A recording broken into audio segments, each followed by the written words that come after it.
Hello बच्चों, पिछली class में हमने सेट्स का जो है रोस्टर फॉर्म कंप्लीट कर लिया था। आई होप आप लोगों ने क्वेश्चंस करे होंगे उसके। अब जो नेक्स्ट इसका पार्ट हम पढ़ने जा रहे हैं वो है सेट बिल्डर फॉर्म। हमने रोस्टर फॉर्म पढ़ी। रोस्टर फॉर्म में हमने देखा कि जो एलिमेंट्स हैं या फिर ऑब्जेक्ट्स हैं जो सेट के, उन्हें ब्रेसिस में रखते हैं, विदिन कॉमा, विदिन ब्रेसिस रखते हैं और कॉमा से सेपरेट करते हैं।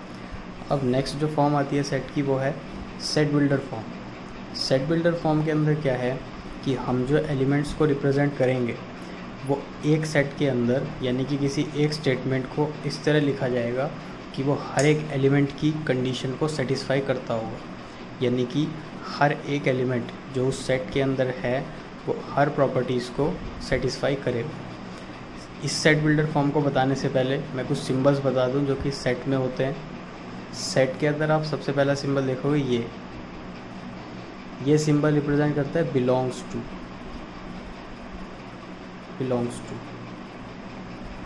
सपोज एक सेट है 1 2 3 4 5 और मैंने जो है यहाँ पे लिखा कहीं x इक्वल्स टू 3। मैंने लिखा सपोज x इक्वल्स टू 3 है। कोई एक छोटा सेट है जो कि x इक्वल्स टू 3 है। तो यहाँ पे क्या हो गया, 3 के अंदर 3 जो है वो x के लिए है, यानी कि ये जो सेट बन रहा है ये x के साथ आ रहा है। अब ये 3 x में भी है और ये 3 a में भी है। तो इसका मतलब क्या हुआ, 3 x में भी है और 3 a में भी है। तो यानी कि x जो है वो a के अंदर भी आ जाएगा। क्यों? क्योंकि 3 x के अंदर आ रहा है और 3 a के अंदर भी आ रहा है।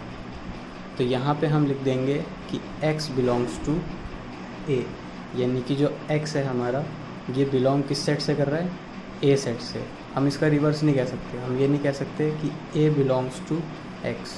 क्यों नहीं कह सकते? क्योंकि a एक सेट का एक कलेक्शन का पूरा सेट है, लेकिन जो x है, x के अंदर सिर्फ एक ही एलिमेंट है, यानी कि x के अंदर जो सिंगल एलिमेंट है वो a में एग्जिस्ट करता है, बट a के हर एक एलिमेंट्स जो हैं वो x में एग्जिस्ट नहीं करते। इसलिए हम ये लिखेंगे कि x belongs to a, but a belongs to x इस कंडीशन में नहीं लिख सकते। तो ये सिंबल बहुत यूज़ होगा यहाँ पर। मैंने लास्ट क्लास में आपको जो है वो कुछ सेट्स बता दिए थे, n w q z r, ये मैंने बता दिए थे कि ये सेट्स जो हैं ये चैप्टर में आगे बहुत ज़्यादा यूज़ होंगे। और अब जो हम वीडियो बना रहे हैं इस वीडियो में ये आप n और r का बहुत ज़्यादा यूज़ देखेंगे। ओके, तो स्टार्ट करते हैं सेट बिल्डर फॉर्म। अब सेट बिल्डर फॉर्म क्या है, पहले मैं इसकी डेफिनेशन लिख देता हूँ। वी लिस्ट द प्रॉपर्टीज़ और properties that satisfied by all elements of set।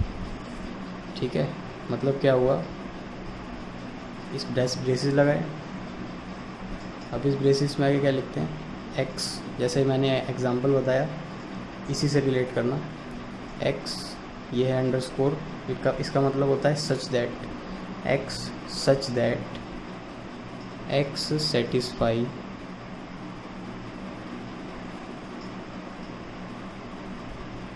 Properties of p कोई भी एक प्रॉपर्टी है, तो जो x है इस सेट का जो x एलिमेंट है is such that x satisfy property of p। x satisfy property of p। चलो इसको एग्जांपल से समझते हैं। सपोज मैंने कोई सेट दिया 1 2 3 4 5 6 7। हमें सेट बिल्डर फॉर्म में जो भी कुछ लिखेंगे, जो भी एलिमेंट्स के लिए रिप्रेजेंट करना है, हम एलिमेंट्स को हमेशा x की फॉर्म में रिप्रेजेंट करके लिखेंगे। फॉर एग्जांपल ये है रोस्टर फॉर्म। अब मुझे इसे कन्वर्ट करना है सेट बिल्डर फॉर्म। तो ये जितने भी नंबर्स हैं, नंबर स्टार्ट हो रहे हैं 1 से, यानी कि 1 से अगर स्टार्ट हो रहा है तो ऑब्वियस है कि ये नेचुरल नंबर में ही आएगा। ये नेचुरल नंबर में रखेंगे या फिर आप रियल में भी रख सकते हो। तो a इक्वल्स टू क्या कंडीशन क्या है, x सबसे पहले लिखेंगे x सच दैट, उसके बाद x, अब x ये सारे जो नंबर्स हैं, मैंने क्या कहा, ये जो सारे नंबर्स हैं ये किस में आ रहे हैं, नेचुरल नंबर में, ये सब नेचुरल नंबर है।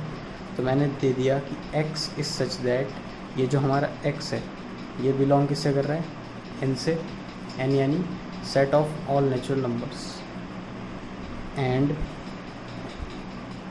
x is less than 8। सही है ये। अगर हम यहाँ पर देखें x बिलोंग कर रहा है नेचुरल नंबर से, बिल्कुल ये सभी नेचुरल नंबर्स हैं, 1 से स्टार्ट होने वाले नंबर नेचुरल नंबर्स हैं। एंड साथ ही साथ एक और कंडीशन जो इस सेट को सेटिस्फाई कर रही है, क्या है, x is less than 8, x जो है वो 8 से छोटा है। तो यानी कि इस सेट में जितने भी नंबर्स आएंगे वो क्या क्या होंगे, 1 2 3 4 5 6 एंड 7। क्योंकि ये लास्ट कंडीशन दे दी तो ये बस 7 तक ही जाएगा। और ये कंडीशन देने से पता चल गया कि ये जो नंबर्स हैं ये सारे ही नेचुरल नंबर्स हैं। ठीक है, तो ये हो गया हमारा सेट बिल्डर फॉर्म। इसका एक और एग्जांपल बताता हूँ मैं।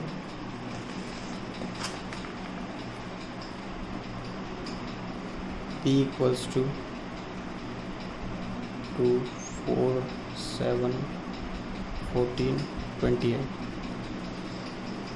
अब यहाँ पर क्या करेंगे, मैंने क्या कहा, सबसे पहले सेट बिल्डर में हमेशा हमें इस कंडीशन को तो लिखना ही लिखना है। तो क्या होगा, b equals to x is such that x, ध्यान रखना कि कोई भी अगर प्लस माइनस नहीं है, p बाई क्यू की फॉर्म में नहीं है, तो ज़्यादातर हम हमेशा n ही यूज़ करेंगे। तो ये सब नेचुरल नंबर्स हैं, तो यहाँ लिखेंगे x belongs to natural number. And एक और कंडीशन यहाँ बन सकती है, ये सभी नंबर्स जो हैं ये 28 के फैक्टर्स हैं, तो लिख देंगे x इज़ फैक्टर ऑफ 28। ठीक है, तो ये हो गया हमारा सेकंड पार्ट। एक और एग्जांपल देखते हैं इसका, 2 4 8 16 32।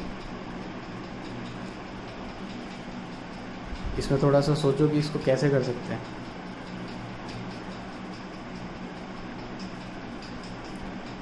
तो सबसे पहले तो वही कंडीशन है, x सच दैट x। ठीक है, सबसे पहली कंडीशन तो यही हो गई। अब अगर हम ध्यान से देखें तो यहाँ पर 1 नहीं है। ठीक है, 1 नहीं है, तो ये गलती मत करना कि ये भी, इसमें भी ये लिख दो कि x is a factor of 32। तो यहाँ पे 1 नहीं है तो हम फैक्टर नहीं लिख सकते। यहाँ पे दूसरी चीज़ है, यहाँ है 2 की पावर 1, 2 की पावर 2, 2 की पावर 3, 2 की पावर 4, 2 की पावर 5। तो यानी कि क्या लिखेंगे, x is such that x equals to 2 की पावर n, एंड जो x है ये लिखेंगे x belongs to natural number, and जो हमारा n है वो कहाँ से गया, 2 की पावर 1, 2 की पावर 2, 3 4 5। तो यानी कि n इज़ बिटवीन 1 to 5। ये मैंने इक्वल भी लगाया है, यानी कि greater than equals and less than equals. तो 1 से लेके 5 तक n की वैल्यू आ जाएगी। अगर हम रखेंगे 2 की वैल्यू 1 तो हमें 2 मिलेगा, n की वैल्यू 2 रखेंगे, 4 3 रखेंगे, 8 4 रखेंगे, 16 और 5 रखेंगे तो 32। तो ये जो है, ये वाला जो मैंने पार्ट किया, इसमें हमें थोड़ा सा सोचना पड़ेगा कि किस तरीके से हमें कंडीशन लगानी है। थोड़ा सा लॉजिकल इसमें सोचना पड़ेगा आपको। एक और एग्जांपल मैं देता हूँ, ये वाला खुद से ट्राई करना। d इक्वल्स टू -6 -4 -2 6, ये वाला खुद से ट्राई करना। अगर कोई सेट में नंबर्स पी बाई क्यू की फॉर्म में आ जाए,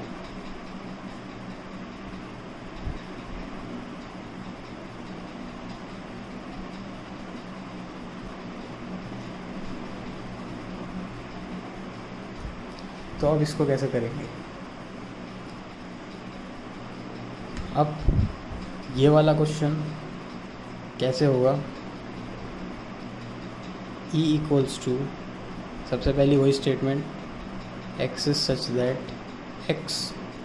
अब यहाँ पे देखेंगे तो हमें ये एक सीरीज़ दिख रही है।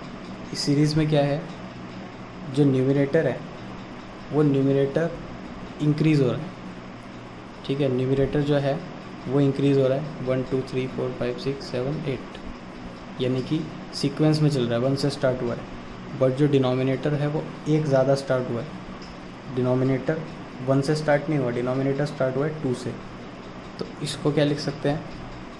अगर मैंने n लिया, सपोज़ मैंने n नंबर लिया n, तो अगर पहला नंबर n था तो ये एक ज़्यादा से स्टार्ट हो रहा है, तो ये क्या होगा n+1। चेक कर लेना, ये सभी कंडीशन, सभी नंबर्स को ये कंडीशन सेटिस्फाई करेगी, where x belongs to n and, अब ये n कहाँ तक जा रहा है? मैक्सिमम जा रहा है 8 तक, तो n इज़ बिटवीन 1, ठीक है। तो ये हो गई तुम्हारी सेट बिल्डर फॉर्म। ये वाली जो फॉर्म है ये थोड़ी सी कॉम्प्लिकेटेड है, इसमें तुम्हें लॉजिकली थोड़ा सोचना पड़ेगा, लेकिन इसके क्वेश्चन बहुत इजी हैं। ये जो मैंने दिए ये थोड़े से टफ थे, बट जो मैं प्रैक्टिस पेपर में दूंगा वो वाले क्वेश्चन इजी हैं। तो अभी ये वाले जो सेट बिल्डर फॉर्म है इसके क्वेश्चंस की प्रैक्टिस करना, इसके बाद हम चैप्टर में आगे स्टार्ट करेंगे।